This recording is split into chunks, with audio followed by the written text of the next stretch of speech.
Hello guys, this is Panzer36, and today's video is going to be a post-build review, sort of, but more like update number 1 on my buddy build project with Hamilkar Barkas. We're both building these Panzer IIIs from North Africa as kind of like a buddy build where we're just building things together. We're both going to do little dioramas, and we're both just kind of having some fun with Hamilkar Barkas' favorite vehicle, which is of course the Panzer III. So as far as I've built it right now, I've essentially completed the whole assembly of the Panzer III itself. You can see I've done lots of modifications to the kit, which is mainly the point of this video. I'm going to talk about all the cool things I've done and added to the vehicle to make it what we all imagine when we think of a Panzer III in North Africa. And yeah, I guess I'll just kind of go through that, and also the kit itself, which was a bit of a disaster, honestly. Considering this was a Dragon Smart kit, it was not up to the usual standard. So let's get into it. So the kit that I chose to build for our buddy build is the Dragon Smart Kit 6642. It's the Panzer III H late production. It's mainly meant to be a vehicle like this, a North Africa vehicle. And I built it up as a vehicle of the 8th Panzer Regiment of, I believe, the 15th Panzer Division. So I had to do a couple of modifications to it. Hamilkar Barkas is building the old Imperial Series Dragon Panzer III G, which I think is older than I am, but it's still a really good kit, and probably gave him less trouble than this one gave me, because this was a bit of a disaster. I guess I'll just start talking about how the whole kit went, kind of from the bottom up. First of all, you can see that I've actually posed the suspension. It's not like straight, obviously, because I'm going to have this on a diorama. My plan is for it to be kind of coming over a rise like this, maybe. So I've got the wheels on both sides kind of posed. I had to modify, first of all, the lower hull. I had to cut off all the, I guess all the pins on the suspension that are meant to lock in the swing arms at the correct angle. I just cut them all off with my sprue cutters to make me able to pose the arms at any angle I wanted to. And I also had to modify the length of the shock absorbers in one of the positions, because the shock absorbers obviously compress. So to be able to get them to be able to still fit when the suspension arms were in a different position, I had to shorten some of them a little bit, but that's pretty easy. I've done that before on many Stug 3s, and I know exactly what to do. I just basically cut off some of the material and then just glue them back together. The wheels themselves are the typical Dragon Smart Kit wheels, essentially. There are, they have the word Continent, well, it's supposed to be Continental molded onto them, but it's Continental with a U at the end instead of an L, to avoid licensing issues. So I just used my hobby knife to quickly scrape away the back part of the U to make it into an L, and I did that on the actual road wheels themselves, as well as the return rollers. It's a very, very minor thing. It takes a little bit of time, but I think it's a good thing to do to your kits. It's kind of funny though that they did that to avoid the licensing issues. The idler wheels at the rear, they have the photo etch in there. You might be able to see that. That's just the typical Dragon photo etch on the rear of the Panzer III or Stug 3 idlers.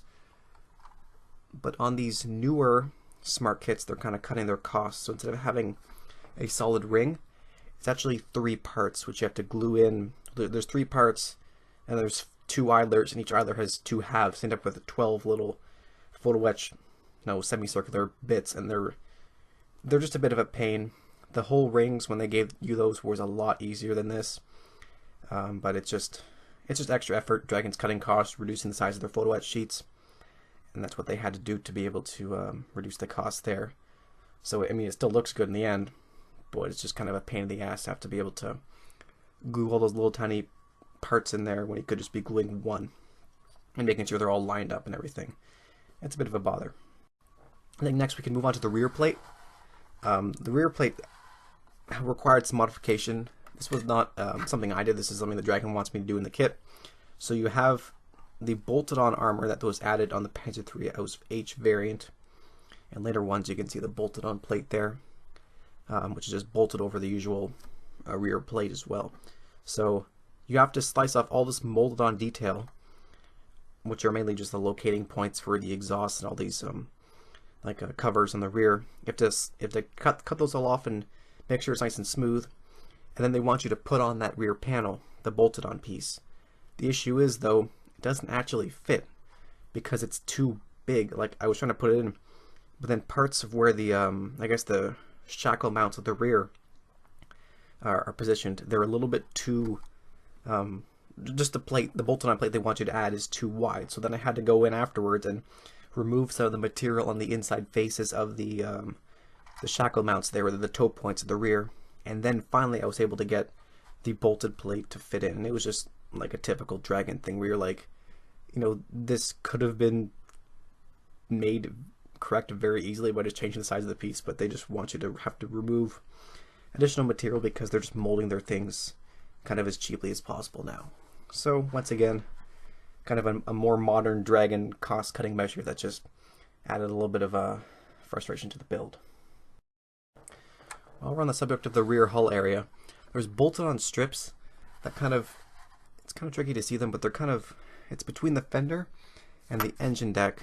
They're just kind of in there, and they have you modify, or I guess put on a new piece, a differently shaped bolted on component. Usually that bolted strip is part of the fender itself, even though it's actually in real life part of the upper and lower hull, so they can unbolt the engine deck and remove it. Usually it's molded onto the fenders, so you had to cut off the molded on part and replace that with a new bolted strip that was glued to the fender. So just more modification because Dragon can't give us new fenders. They want you to slice off parts and put on new parts. Once again, typical stuff. There was also kind of an issue. It's really hard for me to show you, but there's photo etch sections. They're kind of between on the inside of the fenders, between where the fenders kind of touch up against. You might be able to see it there a little bit between where the fender goes and meets up against the ventilators on the engine deck there. There's one photo etch strip on each side, and there's a locating tab. And on one side the locating tab didn't line up with the slot on the photo etch part, but then on the other side it did. And like I've said like 3 times already, just another point where you're like, really, Dragon, you couldn't have just made that fit? It was just, I saw that and I'm like, oh my god, Dragon, come on, get better. This is the kind of stuff you see on Dragon kits that are molded after about 2010.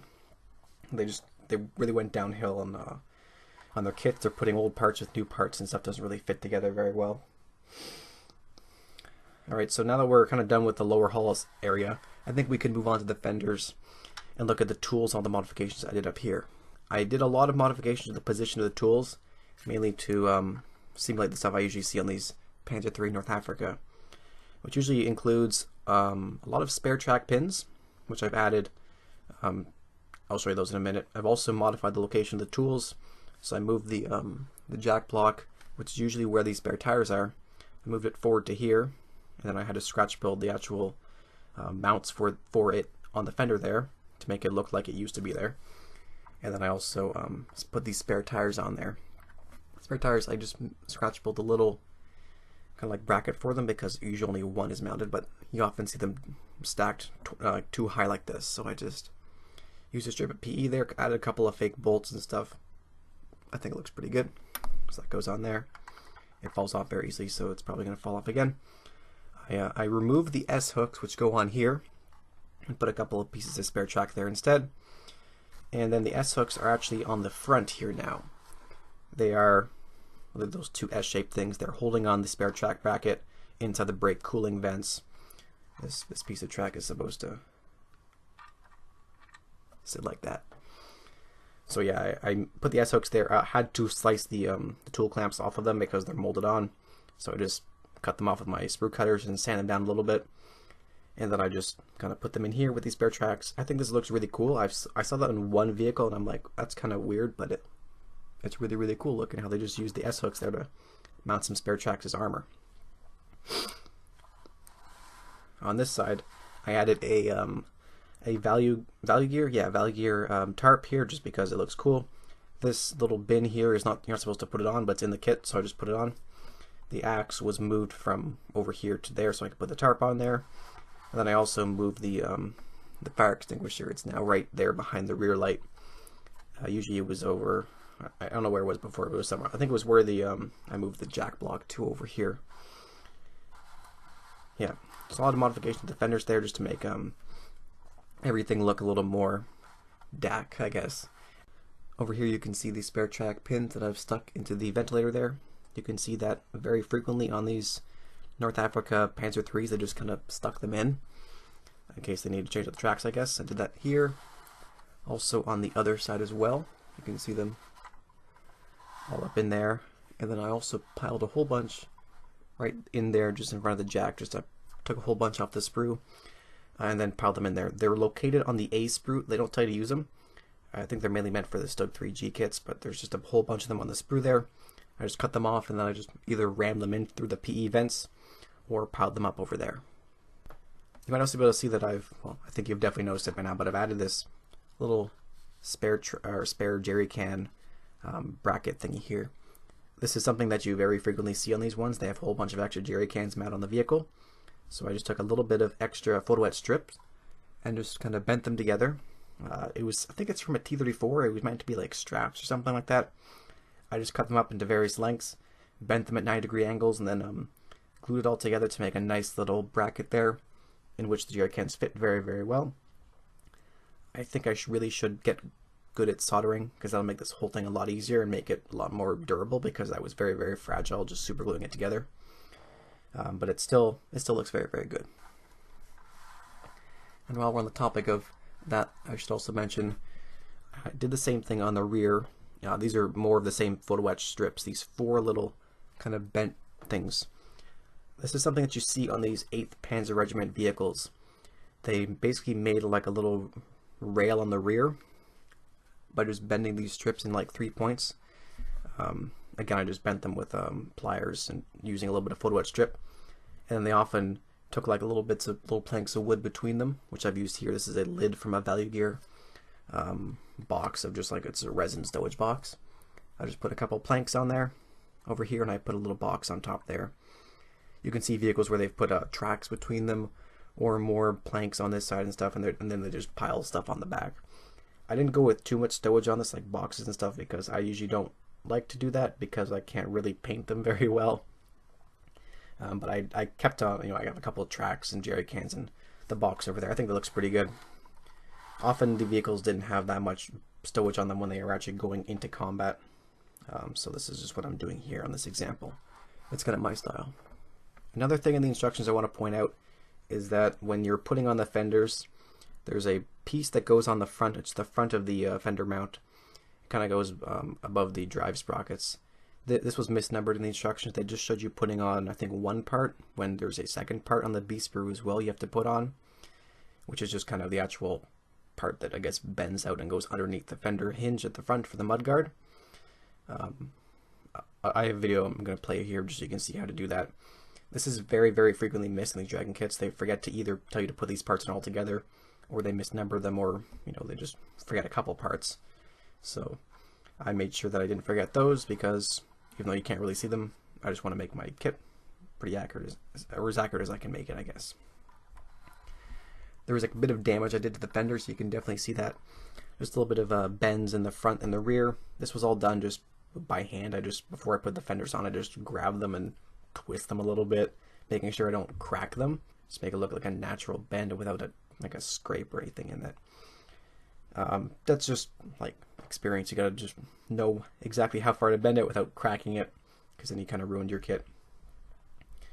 And while we're talking about the mudguards at the back, you can see that on the kit here, I have the photo etch metal showing through the holes for the rear lights there. They actually didn't say that. Like they give you basically 3 options usually. There's plastic parts which have that photo etch piece behind molded into it, or you can use the hollow parts here and then use a plastic piece behind, or you can use the hollow part and then use a photo etch piece behind. They give you the photo etch piece behind, but they don't actually tell you to use it. They just tell you to use the plastic piece instead, which looks bad because it's a lot thicker. I think it's part like 842. I just ignored that and used the photo etch part instead, which you can easily damage and bend a little bit, and it sits nicely behind the fenders and looks a lot better than any plastic part would. So that's another tip on this kit. And we're not done yet. There's a lot of things on this kit that were kind of iffy. So now that we're up on the engine deck area, there was a weird thing going on where they, if you look at the upper hull kind of behind the turret there, you can see there's these, let me get a tool, there's these little crane mounts here. This is where they would basically hook a crane to remove the upper superstructure area. That's this was like the bolted on part at the bottom was molded on, and then they had you put the hook part into it. On the engine deck, they've recycled an older Panzer III engine deck, so they have a photo etch part to replace that bolted bit, and then they have you put this piece on, the plastic part kind of inside it. Now, when they showed it on the instructions, they showed part A10 going on, which is the actual hook part, but then when they show you a blown up view of you putting part A10 together with the photo etch, they misnumbered the part A10 as part A63, which is it's a different style of hook meant for, I think, like Panzer III Aus E, G, earlier ones, which already has the bolts on it, but it's a different type. So they basically told you to put a different shaped hook with bolts molded already on, which just, like, it didn't work. And then, of course, I obviously knew that you had to use the part A10, so I used that instead. And then also, part A10 is a slot that's supposed to fit into the bolted piece. The slot is too large to fit into the bolted photo etch piece, so I had to cut off the slot, just physically glue it like flat to the photo etch piece, and then line up the photo etch piece kind of where the slots were on the engine deck. It was just a pain in the butt, just more Dragon, like, half-assing it. It was not good, but I managed to get through there. It wasn't too big a deal, but it was just like another eye-roll moment for Dragon. Like, really, you can't even call it the right parts for your new kits when you're trying to make me, put old parts with new parts to make it look like how it should. You can't even number the parts correctly. A bit disappointing. Oh, and while we're on the subject of engine deck again, there was another Dragon moment where these 4 panels on the back here, these 4 elevated panels, there's little slots on the bottom of them. The slots didn't line up with the grooves on the actual hatch. It was just like they were just on the wrong side, because the slots are kind of offset to one side of the the mounting point. You'll be able to see in the video I'm overlaying right now, but I think it was just like another Dragon seriously moment. So I had to then cut off the locating tabs to be able to glue them on. Yeah, it wasn't very good. This kit was more work than I signed up for. I'm like, I'm gonna buy a nice Panzer III so I can have a nice relaxing build and do like a nice desert Panzer III, and then Dragon said nope. I guess I can say a couple of good things about it, like the bow machine gun on the front is a very, very nice sub-assembly. It looks beautiful, but then you can't see it because it's inside, so it's a bit sad, but it is a very, very nice assembly. I guess if you're going to do like a Panzer IV, which has the same thing, you could open up the hatch behind that and see the machine gun. So that's all right. I guess now that we're kind of done the whole lower hull area, I can move on to the turret itself. The turret had a lot of modifications done to it, as you can clearly see. I guess what's most obvious is that I've given it an entirely new mantlet here. This is a Panzer Art mantlet meant for like a Panzer III Aus H like this, which gives you this nice canvas cover. Of course, Hamilkar Barkas, because he's more skilled than I am, just made one out of a little bit of a foil himself, which probably looks better than this one does, but I can't scratch build. I can barely scratch build at all, so I just went with this nice Panzer III mallet here, which has that molded in. It's a Panzer Art. Like I said, Panzer Art makes it. Panzer Art makes some very, very good resin sets. I've got a whole bunch of them. They're beautiful, and this one fits so perfectly into the Dragon mallet itself that I was able to still use the Dragon parts to slip through and mount the frontal viewports open. Like it's like he took the Dragon parts and kind of made his mold off that, which maybe he did, I don't know. But it was like the perfect size. It fit in flawlessly. That's also pretty good because the Dragon muzzle, or the Dragon gun barrel, had a lot of flash around the muzzle. And a lot of the parts in this kit had flash, like for example, the rear light had a ton of flash around it. The turret had a lot of flash around just around the weld seams because it was slide molded. The fenders had a whole lot of flash on them. Some of the tools did. It wasn't very, very good. Actually, on that note, I think I should mention that a lot of the tools, I did drill out the clamps a little bit to widen them a little bit. Just it makes it look a little more realistic. I have some video I'll show you. I will overlay that right now.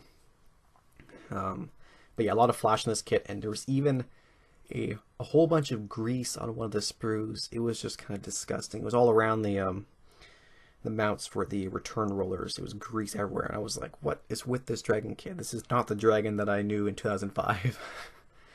Yeah, it was a bit of a problem. But the Panzer mantlet here is beautiful, and it even has better weld seams on it than Dragon gives you themselves. This might be a little bit tricky to see, but there are some very nice weld seams kind of around the mantlet there, where the reciprocator housing mounts into the turret. Looks beautiful.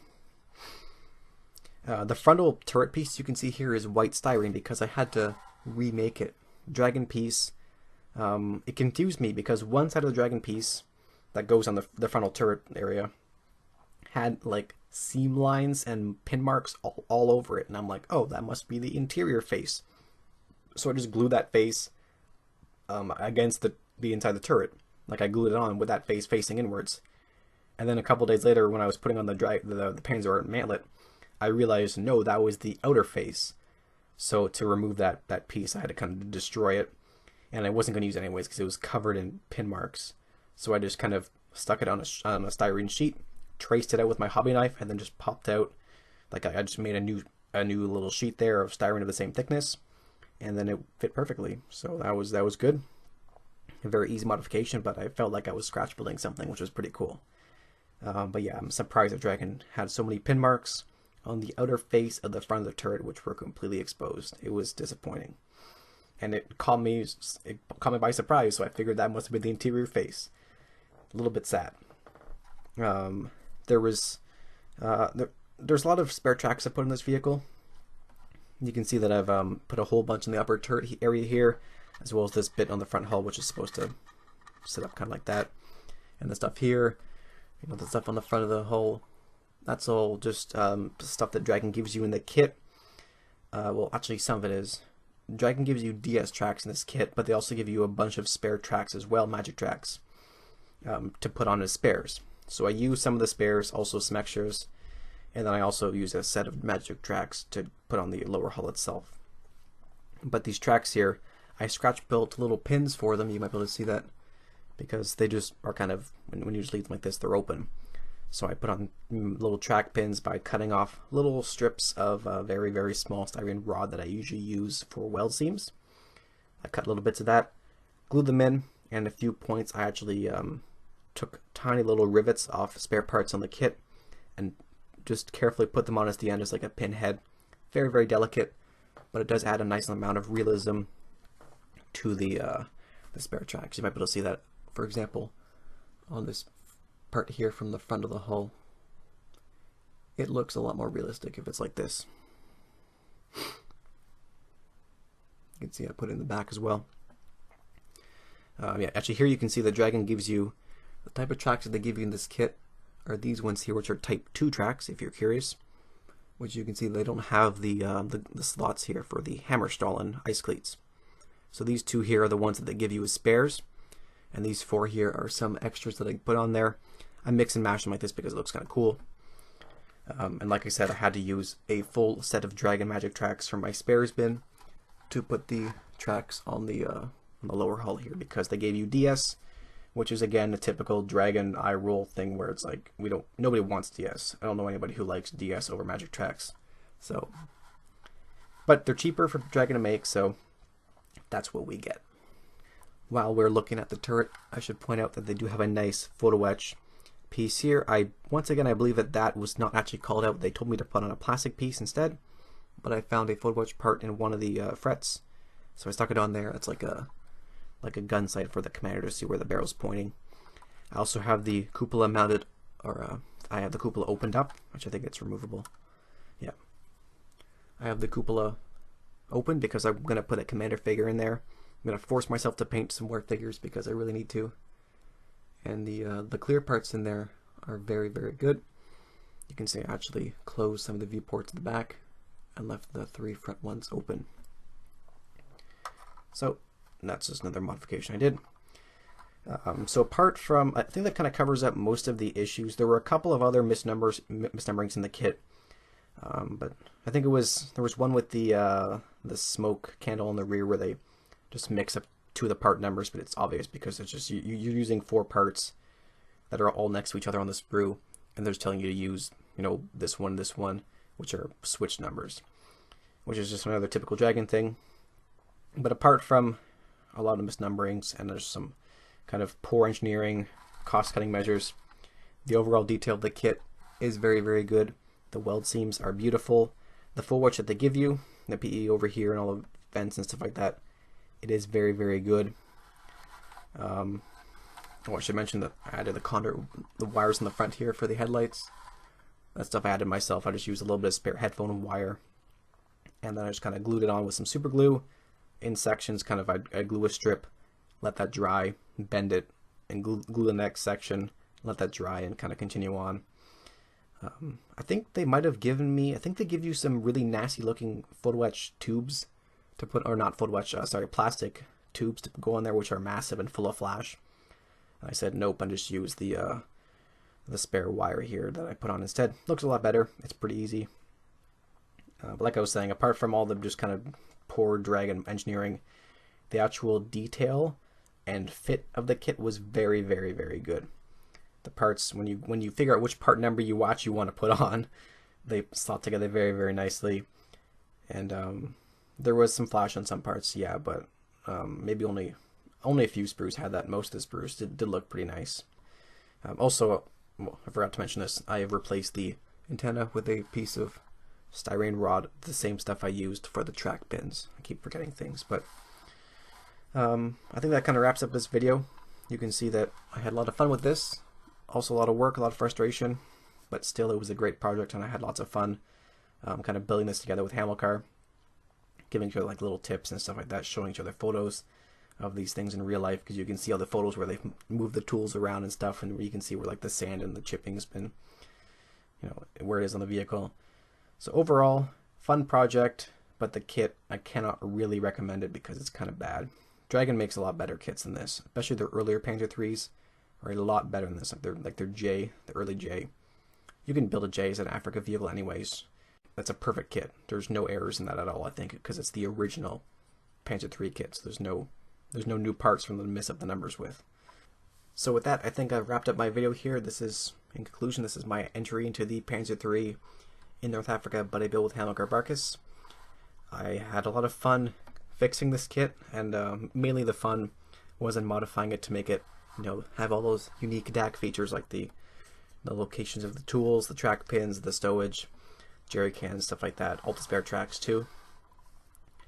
Hope you guys can tell that I still had a little bit of fun with this project, and maybe you guys picked up some tips for if you're building this kit, what to watch out for, and also if you're building a Panzer III in North Africa, maybe you got some ideas for modifications you can do. I also hope you guys check out Hamilkar Barkas' video, where he does a very similar thing on. He's a very similar video like this, where he's going to look at essentially the same stuff, but on his Panzer III Aus G. He did a lot of modifications as well, maybe even more than I did. Yeah, but I hope you check out that video. Hope you enjoy it. We will be giving you more videos soon, more updates on the project where we do progress on painting and weathering and doing the diorama and stuff like that. And I guess I'll see you then. As always, thanks for watching, guys, and huge thanks to my Patreon and PayPal supporters. And I will see you soon for the next part in the series. Goodbye and happy modeling.